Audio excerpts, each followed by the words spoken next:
إن الحمد لله نحمده ونستعينه ونستغفره ونعوذ بالله من شرور أنفسنا وسيئات أعمالنا من يهده الله فلا مضل له ومن يضلل فلا هادي له وأشهد أن لا إله إلا الله وحده لا شريك له وأشهد أن محمدا عبده ورسوله. Nous continuons, Inch'Allah, ces cours dans l'explication de Manhaj Salikin en langue française. Nous nous sommes arrêtés la fois dernière en plein milieu de la zakat des produits de la terre. Nous avons expliqué les conditions de cette zakat. Nous avons expliqué les hadiths que le cheikh a rapportés dans le livre. Ce que l'on peut dire maintenant de la zakat des produits de la terre, c'est comment elle se sort. On a expliqué auparavant que la zakat des produits de la terre est donnée sur les grains et les fruits qui se gardent à long terme et non pas les fruits frais. Par exemple, tout ce qui est salade, etc., ou les fruits frais qui ne se gardent pas à long terme, il n'y a pas de zakat de produits de la terre dessus. Aussi, nous avons expliqué qu'ils doivent être mesurés. Et la mesure, on a expliqué, c'était combien le minimum, le nisab de la zakat des produits de la terre. 5 wasq. Un wasq équivaut à 60 sa'. Donc 5 wasq, ça fait combien? 300 sa'. 300 sa'. En dessous de 300 sa', il n'y a pas de zakat. Nous avons expliqué aussi la différence quand ces produits sont abreuvés par l'effort de l'agriculteur, que ce soit en creusant un puits, que ce soit en amenant l'eau, que ce soit en mettant un système d'arrosage en place, peu importe. Il a dû fournir un effort pour les arroser. Alors, il sortira la moitié d'un dixième, 5%. Un vingtième. Alors que si elle est abreuvée par Allah subhanahu wa ta'ala, par la pluie, par l'eau, par des fleuves ou autres, directement, sans effort de l'agriculteur de mettre une pompe ou autre, alors elle doit sortir un dixième. Nous avons dit aussi que dans la zakat des produits de la terre, c'est pas tous les ans, c'est à chaque récolte. La zakat des produits de la terre, elle devient obligatoire quand le grain devient dur sur son épi et quand le fruit devient mûr sur son arbre. Pas avant cela. Et, comme on a dit, on doit la sortir au moment de la récolte. Allah tabaraka wa ta'ala a dit « Wa'atu haqqahu yawma hasadi » et donnez son droit le jour où vous la récoltez. Donc, nous avons expliqué les dates, les raisins secs et tous les autres types de ce genre, le blé, l'orge, tout ce qui est mesuré en volume et que l'on peut garder une longue période et qui fait partie de la nourriture de base des gens. Nous avons expliqué aussi comment on mesure un wasq en sachant comment on mesure un sa'. Tout ce qui a été donné en poids ne sont que des approximations. Depuis l'époque de Malik al-Saghir, l'imam Ibn Abi Zayd al-Qayrawani qui était nommé Malik al-Saghir, le petit Malik, qui a commencé à donner la mesure du sa' en poids, en ratl. Puis l'ont suivi après cela les fuqaha de différents madhab. Pourquoi? Je l'ai expliqué pourquoi. Car le poids était beaucoup plus précis à l'époque que les mesures en volume. Les mesures en volume à l'époque étaient imprécises. C'est pour ça qu'on dit un sa' du prophète sallallahu alayhi wa sallam. Pas n'importe quel sa'. Il y a les sa' d'Irak, il y a les sa' de Basra, il y a les sa' de chaque ville, il y a un sa'. Les sa' des villes, elles sont à peu près équivalentes, mais elles sont même pas précises. Dans une même ville à l'époque, un même sa' n'est pas exactement comme l'autre sa'. C'est pas précis. Mais c'est à peu près. Les sa' de Médine, les sa' de Basra, les sa' de Koufa, les sars de Damas, un sars du Caire, un sars était différent. Déjà, c'était un sars, mais il y a des différences entre elles. Et même dans la même ville, dans les sars, il y avait des différences. Car comment ils étaient construits, les récipients avant? Ils ne sont pas construits avec des moulures exactes au laser, au millimètre près. C'était approximatif. Ils le construisaient avec du bois, ou en le taillant, ou en poterie, ou en faisant couler du fer. Donc c'était approximatif. Il n'y avait pas une nomenclature, des codes précis à suivre de pays en pays. Voilà pourquoi les savants ont été contraints à convertir le sar en poids, en ratl. Puis après, le poids, ils l'ont reconverti d'année en année dans les autres poids, et ce qui a donné d'énormes divergences pour dire combien on doit sortir en zakat al-fitr. Tel poids, non, tel poids, non, tel poids, non, tel poids. Sans compter qu'un volume ne donne pas le même poids de tous les aliments, même s'il est précis. Même du même aliment, un volume précis ne donne pas le même poids du même aliment. Dans le même aliment, il y a des qualités. Il y a des aliments qui sont frais, d'autres qui ne sont pas frais, qui sont secs. Ça joue dans le poids, n'est-ce pas? Les dates, combien de différences de dates il y a? Est-ce qu'elles ont toutes le même poids? Non. Est-ce qu'elles ont toutes le même volume? Non. Donc quand on va les mettre dans un sar, ça va faire des poids différents, même dans les dates. Vous comprenez? Voilà pourquoi les gens, tous les Eid al-Fitr, il y a la bagarre. Allez, ça envoie des tableaux, non c'est tant de kilos, non c'est tant de kilos. Tous ces tableaux, ils n'ont pas, en vérité, ils ne sont pas justes. On ne peut pas dire c'est tant de kilos de date. C'est faux de dire un sar c'est tant de kilos de date. C'est faux. Dire un sar c'est tant de kilos de blé, c'est faux. On peut dire un sar c'est tant de kilos de telle date, de telle catégorie, de telle saison. Oui. Dès qu'on va changer de saison, ça va changer en poids. Vous avez compris? Voilà pourquoi les savants de l'Ajna Da'ima, du conseil permanent de la fatwa en Arabie, ils ont mesuré les sars. Avant ça, il y a une instance en Arabie qui s'appelle Hay'atu al-Maqayis al-Shar'iyya. Hay'atu al-Maqayis al-Shar'iyya. C'est une instance spéciale qui traduit en mesures contemporaines toutes les mesures légales en islam. Les distances, les poids, les volumes, etc. Et après eux, ils les présentent aux savants pour qu'ils valident. Donc ils ont fait des mesures. Un sar de blé, un sar de date, un sar de différents types, différentes saisons, différentes... Allez, ça part, on va dire, de très peu jusqu'à 2,9 kg et quelques, selon l'aliment. Les savants ont vu, ça dépasse jamais 3 kilos. Jamais. Peu importe l'aliment, peu importe sa qualité, peu importe la saison, ça dépasse jamais 3 kilos. C'est en dessous. Donc ils ont dit, par sécurité, 3 kilos de n'importe quel aliment. Voilà, pour faciliter aux gens. 3 kilos de n'importe quel aliment, c'est un sar. Vous avez compris pourquoi on arrive aux 3 kilos?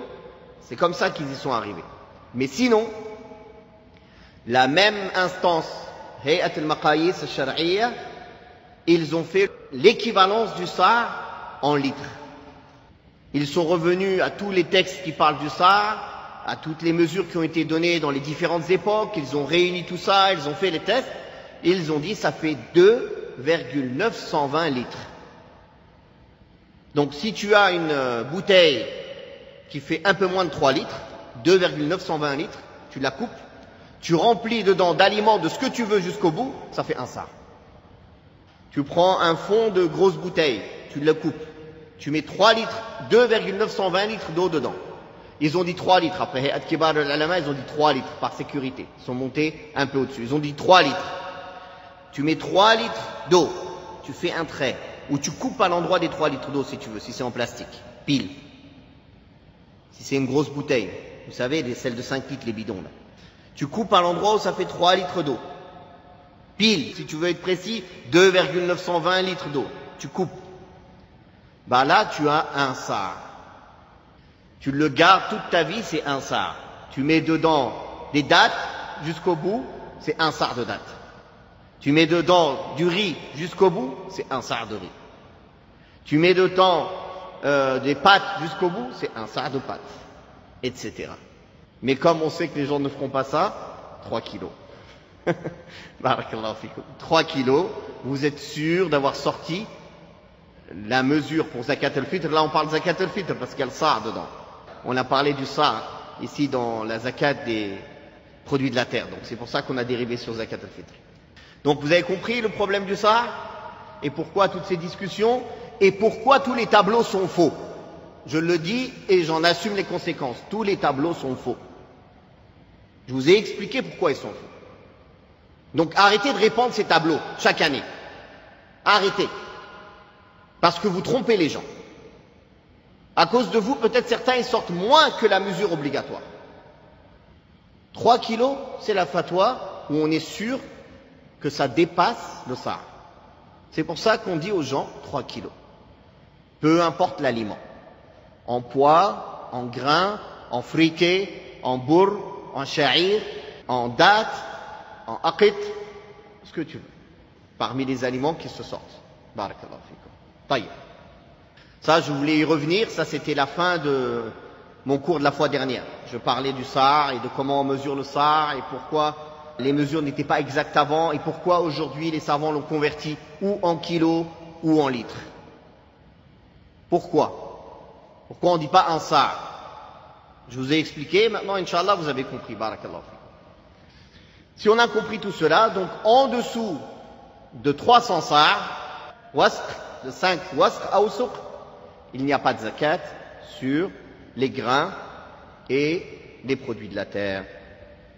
Maintenant qu'on a su cela, on va parler d'un dernier cas de figure. On a dit que quand le champ était abreuvé par l'effort de l'agriculteur, il ne sortait qu'un vingtième, 5%. Et quand il n'est pas abreuvé par l'effort de l'agriculteur, il doit sortir un dixième, 10%. Et s'il est abreuvé par l'effort de l'agriculteur et par la pluie et sans effort, comment on fait? On regarde la majorité. Si c'est moitié-moitié, alors il sort moitié-moitié. Il sort 7,5%. Si la moitié du temps, il est abreuvé par ses efforts et l'autre moitié sans effort, par la pluie et autres, il sortira 7,5%. Les 3/4 du dixième. Voilà ce que l'on peut dire sur la zakat des produits de la terre. Je passe rapidement parce que les autres chapitres ils demandent un peu de temps et ils nous concernent un peu plus. La zakat des espèces numéraires, de l'or, de l'argent et des monnaies, et la zakat des marchandises pour les commerçants, ou même les non-commerçants qui commercent, toute personne qui commerce.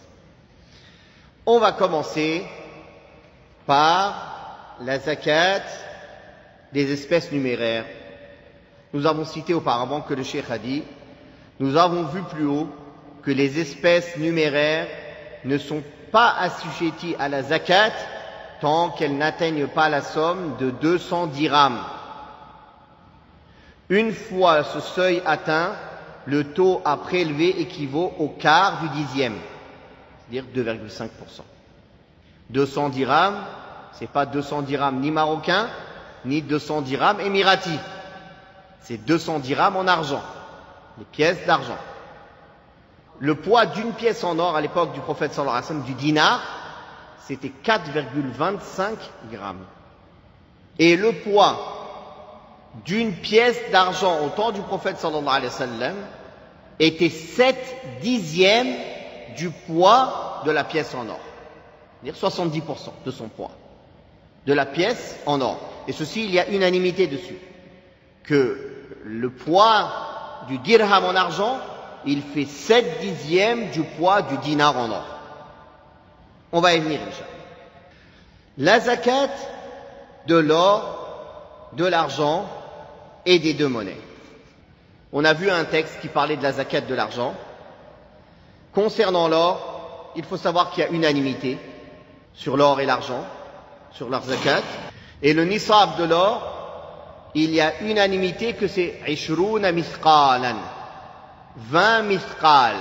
Un mithqal, ça équivaut à un dinar en or. Donc 20 dinars de pièces d'or. Donc 20 fois combien? 4,25 grammes. Ça fait combien de grammes? 85 grammes d'or. Vous comprenez maintenant pourquoi on dit que le nisab de l'or est 85 grammes d'or pur. Parce que les textes parlent de 20 pièces de dinars en or. En cela, il y a un hadith où le prophète sallallahu alayhi wa sallam a dit: tu n'as rien à sortir sur l'or jusqu'à ce que cela atteigne 20 dinars. Et si tu as 20 dinars et qu'une année est passée dessus, alors tu dois sortir un demi-dinar dessus. Un quarantième, 2,5%. Et ce qu'il y a en plus à proportion de cela. Et il y a unanimité sur cela, comme l'a rapporté l'imam Shafi'i et Abu Ubayd al-Qasim ibn Musallam, ibn al-Mundhir, ibn Battal, al-Mawardi, al-Qadi Iyad, ils vont tous apporter l'unanimité sur cela, sur le nisab de l'or. Le nisab de l'argent, le nisab c'est le seuil imposable.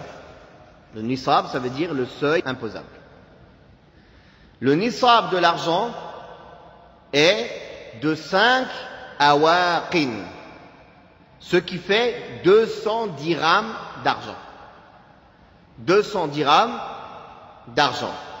La preuve de cela, c'est le hadith d'Abu Sa'id al-Khudri où le prophète sallallahu alayhi wa sallam a dit: il n'y a pas en dessous de 5 awaq d'argent d'aumône légale à sortir. Et le hadith que l'on a cité auparavant, où le prophète sallallahu alayhi wa sallam a dit qu'il n'y a pas de zakat à sortir en dessous de 200 dirhams d'argent. Le long hadith d'Abu Bakr sur la zakat des bestiaux. Il en avait parlé, vous vous souvenez? Non. Et il y a unanimité sur ce sujet aussi entre les savants qu'il n'y a pas en dessous de 5 awaq. 5 awaq, ça correspond à 200 dirhams d'argent. De zakat à sortir sur l'argent.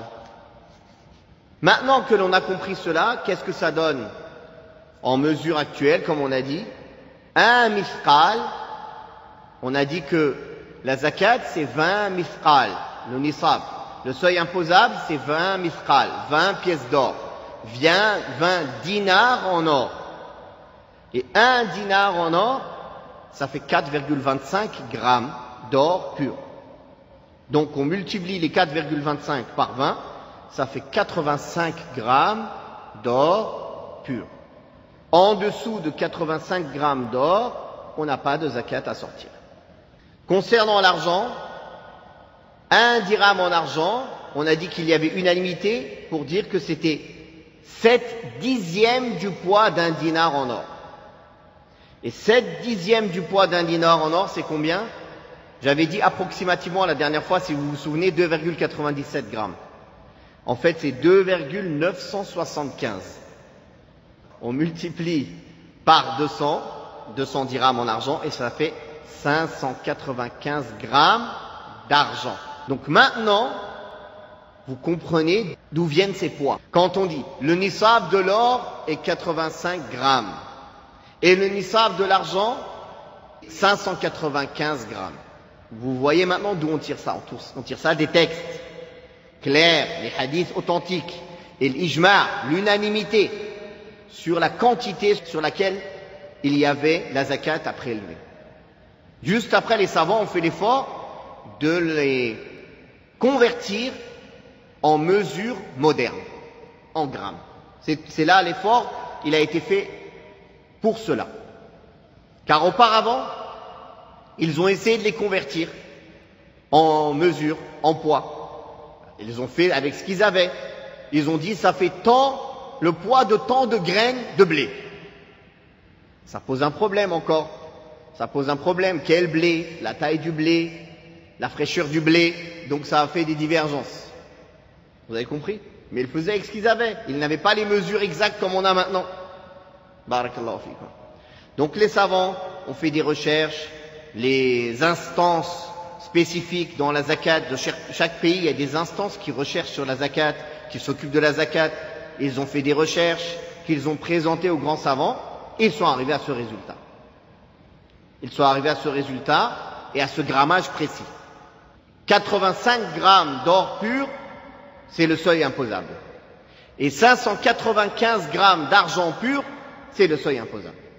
Une fois qu'on a vu cela, alors on va parler de la zakat, de la monnaie, de l'argent utilisé actuellement, les différentes devises, le dollar, le rial, la junée, le pound, peu importe. Ces devises-là ont le même statut que l'or et l'argent. Pourquoi? Car elles sont utilisées pour exactement la même utilisation pour lesquelles l'or et l'argent étaient utilisés, pour donner la valeur aux choses. Avant, la valeur des choses était connue par l'or et l'argent. Aujourd'hui, la valeur des choses est connue en devises. Ça coûte combien ça? Quel est le prix de ça? Tant de dollars, tant d'euros, tant de dirhams, tant de... N'est-ce pas? Tu vas pas venir. Combien coûte cette maison? Elle coûte 100 chameaux. Ah mais 100 chameaux, ça coûte combien de dirhams? Voilà, tu vas revenir toujours au dirham. Combien coûte cette voiture? Elle coûte 5 vaches. 5 vaches, ça coûte combien? Combien de dirhams? Combien d'euros? Donc on a bien vu que vraiment, les devises, elles ont pris la place de l'or et l'argent dans le fait que les objets, les marchandises sont valorisés, leur prix est déterminé par elles, par ces devises. Par ces devises. Barakallahu fikum. Autre chose, à la base, ces devises, même si ça a changé, elles ont été annexées sur l'or. Puis, de moins en moins, puis plus du tout. Mais la base de leur fabrication, c'était qu'elles soient annexées sur l'or. Elles étaient annexées sur l'or. Donc, elles étaient à la place de l'or. On voit bien donc que ces devises ont vraiment la même fonction. Aujourd'hui, elles ont pris leur fonction. Non. Et les grandes instances de recherche scientifique, les grandes instances de fatwa du monde musulman, les savants de renom qui ont cherché cette question, ont tous tranché dans ce sens-là que les devises ont le même statut que l'or et l'argent. Que ce soit dans la manière dont on doit agir entre elles, pour le riba par exemple, pour ce qui concerne le riba, l'usure, ou que ce soit dans la zakat ou autre. Le prophète sallallahu alayhi wa sallam, qu'est-ce qu'il a dit sur la zakat? Il a dit à Mu'adh ibn Jabal, s'ils t'obéissent en tout cela, enseigne-leur qu'Allah subhanahu wa ta'ala a imposé une zakat qui est prise de leurs biens pour leur donner aux pauvres. Et est-ce que l'argent, c'est pas des biens? Les devises, c'est une richesse aujourd'hui.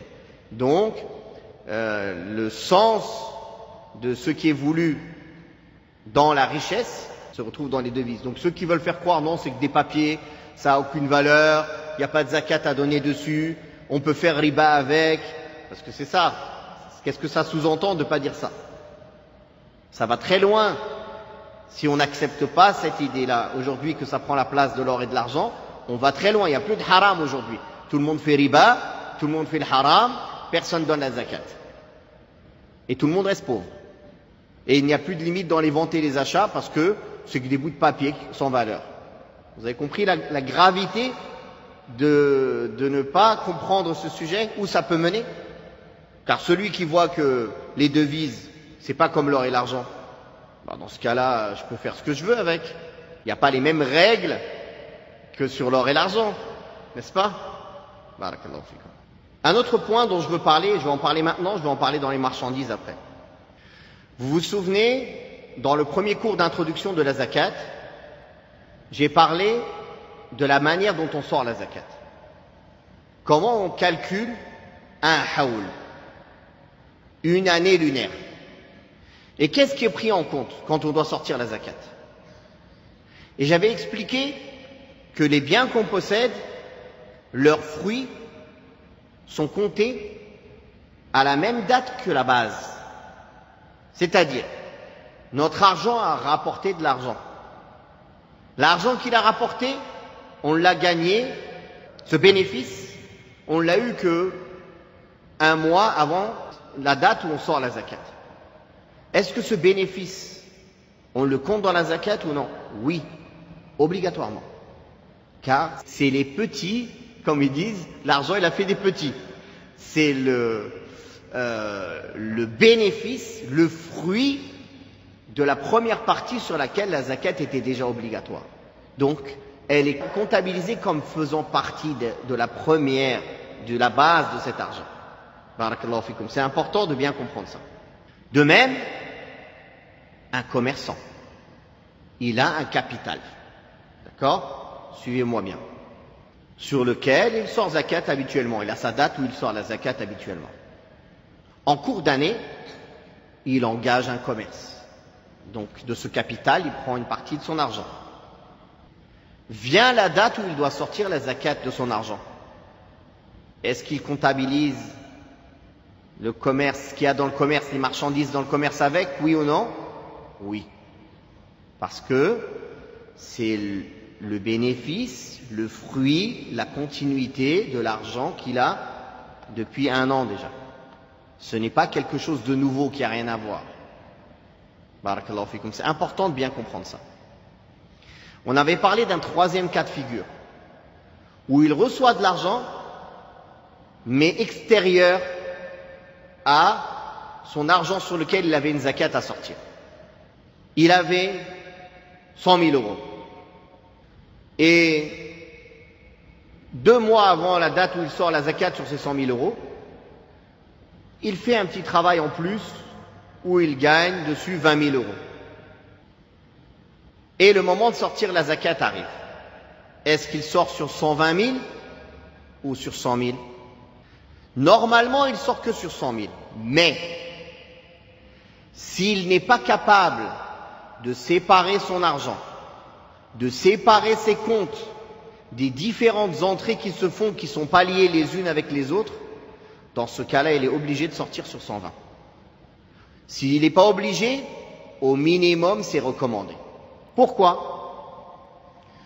Au temps du prophète sallallahu alayhi wa sallam, il y avait une date précise à laquelle les percepteurs de zakat allaient prendre la zakat. Et ce qui est connu à son époque et à l'époque des sahaba, c'est qu'ils ne demandaient pas depuis combien de temps tu as cet argent. Ils venaient, ils comptabilisaient tout, ils prenaient 1/40 de tout ça. Qu'il l'ait depuis 1 semaine, depuis 1 mois, ou depuis 1 jour, ou depuis 6 mois. Et il ne venait que l'année d'après pour venir encore recomptabiliser et prendre. Donc les savants ont dit, il est recommandé, au moins, au minimum recommandé, de faire comme à l'époque du prophète sallallahu alayhi wa sallam et des sahaba. Quand vient la première date, on sort pour tout ce qu'on a. Point à la ligne. On ne se pose pas de questions, je l'ai eu quand, comment, quoi. Tout ce que j'ai, je sors. Mais cette recommandation, parfois, elle peut devenir obligatoire. C'est là que je veux que vous me suiviez et que vous compreniez pourquoi. Elle devient obligatoire quand la personne n'est pas capable de tenir des comptes séparés des différentes entrées d'argent qu'il a. Comme il n'est pas capable de les séparer, dans ce cas, il lui est obligatoire de se baser sur le premier compte. Vous avez compris pourquoi? Donc, en résumé, vu la situation des gens aujourd'hui, on leur dit simplement et clairement, quand vient votre date de zakat, sortez sur tout ce que vous possédez, point à la ligne. Ne vous posez pas de questions. Tout simplement. En faisant ça, tu auras fait au minimum ce qui est recommandé ou ce qui est obligatoire, si tu n'as pas été capable de séparer les différentes entrées d'argent que tu as. C'est clair pour tout le monde? Donc on a parlé de plusieurs points là. Rajouter le commerce au capital qu'on avait déjà sur lequel on sortait zakat, les marchandises à vendre, la zakat sur les marchandises, on la met avec, car elle n'est que la suite, que le fruit de l'argent qu'on avait déjà. Et comptabiliser tout ce qu'on possède au moment de sortir la zakat et sortir sur la totalité. Une fois qu'on a vu cela, on va parler d'un autre point. Si on n'a pas le nisab en argent et on n'a pas le nisab en or, on a la moitié du nisab en argent et la moitié du nisab en or. Est-ce qu'on les réunit et on sort zakat ou non? Il y a divergence. Le plus sûr, et c'est l'avis de la majorité des savants, c'est qu'on les réunit. Par exemple, si on a la moitié du nisab de l'argent, c'est en proportion qu'on compte, hein, en proportion. Par exemple, 595 grammes d'argent, la moitié, ça fait combien? Un peu moins de 300 grammes d'argent. Et 85 grammes d'or, la moitié, 42 et quelques. D'accord? Donc si on a 43 grammes d'or et 300 grammes d'argent, on sort zakat. Parce qu'on a plus de 50 et de 50% du nisab, selon l'avis majoritaire. Taïb. Autre question. On a déjà parlé de ça dans le cours d'introduction, mais on y revient. La monnaie et les devises actuelles. De même, les marchandises, on va y venir. Les marchandises commerciales. Est-ce qu'on les annexe sur l'or ou est-ce qu'on les annexe sur l'argent pour le nisab? Il y a divergence entre les savants. Le plus précautionneux et le mieux pour les pauvres, c'est de l'annexer sur le plus bas des deux. Et le plus bas, c'est l'argent, sans aucun doute, surtout aujourd'hui. Aujourd'hui, 1 gramme d'argent, c'est 70 centimes d'euros. Donc 595 grammes, compte, ça fait 400 et quelques euros. Donc celui qui a 400 et quelques euros, il sort la zakat. Hein? 416. Le jour d'aujourd'hui, c'est 70 centimes d'euros, 1 gramme d'argent. Et 1 gramme d'or, vous savez c'est combien? 59 euros. 1 gramme d'or. Donc ça fait le nisab à 5000 et quelques euros. Vous avez vu la différence? Si on dit que le nisab, on se base sur l'or, les gens ne sortiront pas zakat tant qu'il n'a pas atteint 5000 et quelques euros. Si on dit qu'on se base sur l'argent, dès qu'il a atteint 416 euros, il doit sortir la zakat. Bon, après, c'est vraiment négligeable ce qu'il sort sur 416 euros. Barakallahu fikum. Ça lui fera pas de mal, Inch'Allah. Donc la sécurité, même si moi, mon avis personnel et ceux qui étaient pratiqués en France, c'était de s'annexer sur l'or, mais la sécurité, pour sortir de la divergence, et ce qui est mieux pour les pauvres, c'est de se baser sur l'argent. Voilà ce que l'on peut dire en résumé sur la zakat de l'argent. On va rajouter un point que le cheikh a cité à la fin de ce chapitre qui concerne la zakat de l'or et de l'argent. Il a dit, le créancier n'est pas assujetti à la zakat quand le recouvrement de l'argent dû est compromis, comme c'est le cas avec les débiteurs qui se dérobent ou les personnes insolvables. Dans le cas contraire, les marchandises sont assujetties à la zakat, comme les biens. Les biens donnés en guise de zakat doivent être de qualité intermédiaire. Les biens de moindre qualité ne peuvent être donnés en guise de zakat. Le mieux n'est valable qu'après accord de la personne assujettie à la zakat.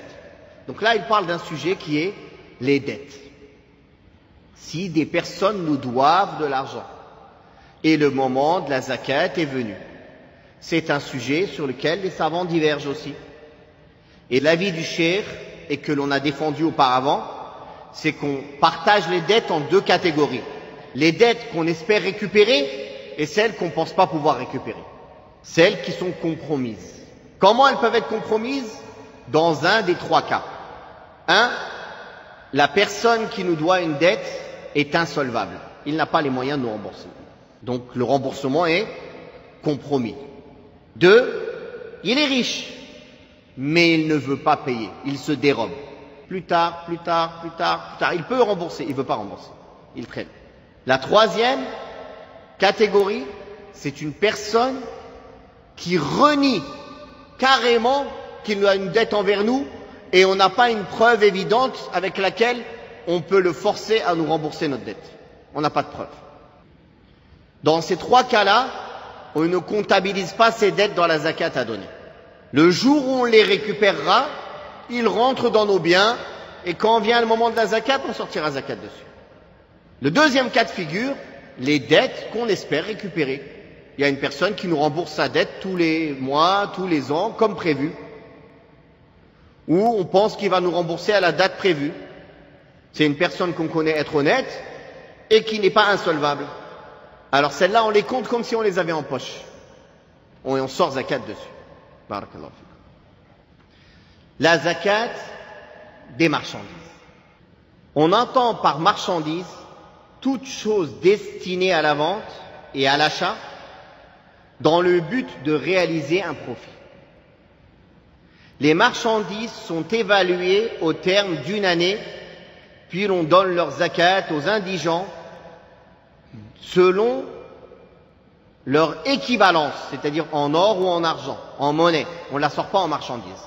Certains savants ont permis de la sortir en marchandises, mais sinon la base, c'est qu'on ne les sort pas en marchandises. On les sort en or ou en argent, c'est-à-dire en devises. C'est-à-dire en devises. Les marchandises sont assujetties à la zakat à hauteur du quart du dixième, 2,5%, comme pour les devises et comme pour l'or et l'argent. Et on a dit que le nisab, c'était aussi le plus bas des deux, c'est-à-dire l'argent. L'argent, selon l'avis le plus sécuritaire, 416 €. La zakat des marchandises est obligatoire selon l'unanimité des savants. Une unanimité a été rapportée par plusieurs savants que la zakat sur les marchandises est obligatoire d'un 40e. Une fois qu'on a vu cela, j'avais dit en préambule, si vous vous souvenez, quand on a parlé des bestiaux, que les bestiaux, parfois, ils pouvaient être considérés comme de la marchandise si on avait l'intention de commercer avec et qu'on avait effectivement commencé à commercer avec. Ça, c'est l'avis des Hanbalites qui mettent ces deux conditions-là. C'est l'avis du cheikh et des Hanbalites. L'avis répandu chez les Hanbalites. Qu'il faut deux conditions minimum. Que on ait l'intention de commercer et qu'on commerce effectivement. Et ils ont donné des exemples sur commercer effectivement. C'est-à-dire quand il l'a acheté avec l'intention de commercer, ils ont dit ça rejoint les deux. L'intention de commercer, quand il a accepté l'achat, on considère ça comme s'il avait commercé effectivement. D'accord? Et on a donné l'exemple de celui qui l'a acheté dans l'intention juste de posséder, pas de commercer, puis que son intention a changé plus tard. Et que chez les Hanbalites, l'avis répandu, c'est que il la comptabilise dans la zakat que quand il commence à la mettre en vente, ou bien à négocier son prix. C'est-à-dire, il commence à commercer effectivement. Mais il y a d'autres avis aussi, sur lesquels aujourd'hui les savants ont tranché du Conseil permanent de la fatwa ou des différentes assises de zakat. Cette deuxième condition, ce deuxième point, le fait de commercer effectivement n'est pas une condition. L'intention suffit. Dès qu'on a possédé quelque chose dans l'intention de commercer, on commence à la comptabiliser comme une marchandise. Dès qu'on a changé d'intention sur une chose qu'on possédait, dès qu'on a mis l'intention qu'on va commercer avec, on la comptabilise comme une marchandise. Barakallahu fikum. Un autre point, bien sûr, il faut qu'ils aient atteint le nisab, le minimum imposable. On a dit que c'était quoi le minimum imposable? 595 grammes d'argent, 416 € au jour d'aujourd'hui. Qu'une année passe dessus. Une année passe dessus, pareil, il y a trois avis principaux en cela. Et les Shafi'ites et une partie des savants voient que on regarde juste le moment où on sort la zakat, comme on faisait au temps du prophète sallallahu alayhi wa sallam, comme les précepteurs qui étaient envoyés, ils venaient, tu as atteint le nisab, ça fait 1 an que tu commerces, et Allah. Ils ne regardent pas si tu avais ce nisab avant, ou en cours d'année il a baissé ou il n'a pas baissé. Si c'est des marchandises prévues pour la vente, ils prenaient la zakat dessus. Et ça, c'est l'avis des Malikites et des Shafi'ites. Qu'on ne regarde pas que le nisab soit présent tout au long de l'année. C'est trop dur, ils disent, c'est impossible. Il faut faire un inventaire à chaque jour. Chaque jour, un inventaire pour savoir est-ce qu'on est en dessous ou au-dessus du nisab. C'est compliqué, c'est infaisable. Donc ils ont dit, on se contente de regarder à la date où il doit sortir sa zakat, est-ce qu'il a dépassé le nisab? Alors on prend sur lui la zakat. Barakallahu fikum. D'autres ont dit l'autre avis que je vous ai dit, mais ça demande, comme on a dit, de faire un inventaire et les comptes à chaque jour presque. Et certains ont pris un avis intermédiaire, comme les Hanafites, où ils disent qu'on regarde le début et la fin. On ne regarde pas ce qui s'est passé entre les deux. On ne regarde pas ce qui s'est passé entre les deux. Et Inch'Allah, le premier avis, c'est l'avis qui est le plus simple à pratiquer, et c'est ce qui était pratiqué au temps du prophète sallallahu alayhi wa sallam. Les précepteurs venaient, s'ils voyaient quelqu'un avait le nisab, ils prenaient de lui la zakat, point. Ils n'allaient pas regarder le détail de est-ce que tu l'as gardé une année entière, est-ce que l'année dernière tu avais le nisab ou non. Ils se contentaient de compter avec lui au jour d'aujourd'hui, au jour de sortir la zakat. Barakallahu fikum. Maintenant qu'on a compris cela, la question qui se pose, c'est comment on détermine la valeur des marchandises qu'on a pour sortir la zakat. Sur quoi on se base? Alors là, on va déjà partager les commerçants en deux types. Celui qui fabrique et celui qui ne fabrique pas, qui vend. Il achète en gros, il vend. Et celui qui fabrique, c'est un entrepreneur, un maçon, un restaurant, un tailleur, il fabrique. Il achète du tissu, il le taille, il en fait un qamis. Il achète de la nourriture, des produits, il le cuisine, il le propose en nourriture.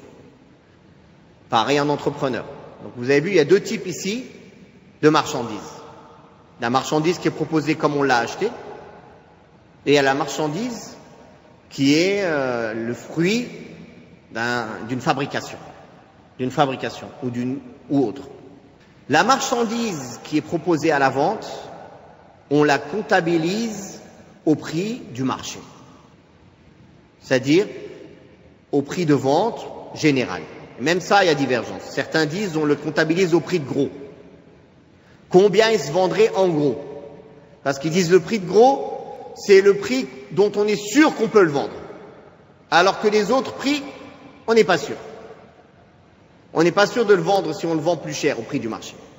Donc on le comptabilise au prix de gros.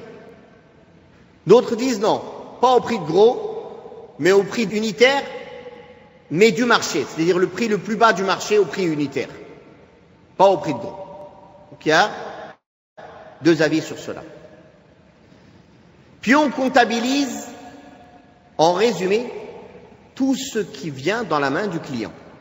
Si on lui vend un vêtement avec un sac plastique, le sac plastique, le lot de sacs plastiques qu'on a, on le comptabilise dans les marchandises de la zakat.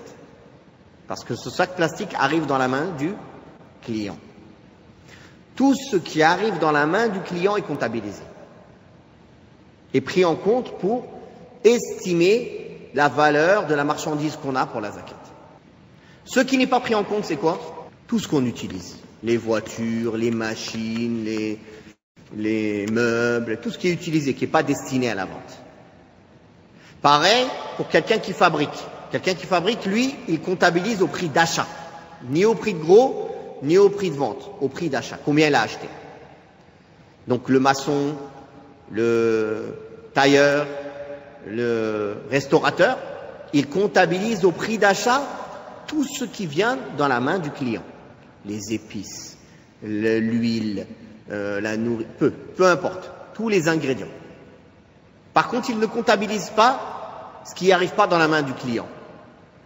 Les cuillères, les assiettes, etc. utilisées en cuisine, les machines, les appareils, le gaz qui est utilisé, l'essence qui est utilisée, tout ça, il ne le comptabilise pas dans les marchandises. Barakallahu fikum. Alors, quand vient le moment de la zakat, il fait un inventaire détaillé et il sort la zakat sur la valeur, 2,5%. Il la rassemble, il la rajoute à ce qu'il possède lui comme argent. Parce qu'il est venu le moment de sortir la zakat pour lui, sur son argent, n'est-ce pas? Et il y a un point important à citer ici. S'il y a plusieurs associés dans un commerce, la zakat n'est obligatoire que si chacun d'entre eux a atteint le nisab. Bon, là c'est simple, 416 €, ça ne va pas être compliqué. Barakallahu fikum. Mais on dit ça, mais demain si l'argent prend de la valeur, peut-être ça aura son importance. Parce qu'aujourd'hui l'argent a été déprécié, le métaux argent, a été dépréciée par rapport à avant. Auparavant, la valeur de l'argent n'était pas aussi loin que l'or. Elle avait moins de valeur, mais pas aussi dépréciée que maintenant. Ce qui est pris en compte pour estimer la valeur des marchandises, c'est l'endroit où se trouve le commerce et non pas l'endroit où vit le propriétaire. Donc on les estime au prix de l'endroit où se trouve le commerce, où se trouve l'argent. Voilà ce qu'on peut dire en résumé sur la zakat des marchandises. Barakallahu fikum. Wallahu ta'ala a'la wa a'lam. Wa sallallahu ala Muhammadin wa ala alihi wa sahbihi wa sallam.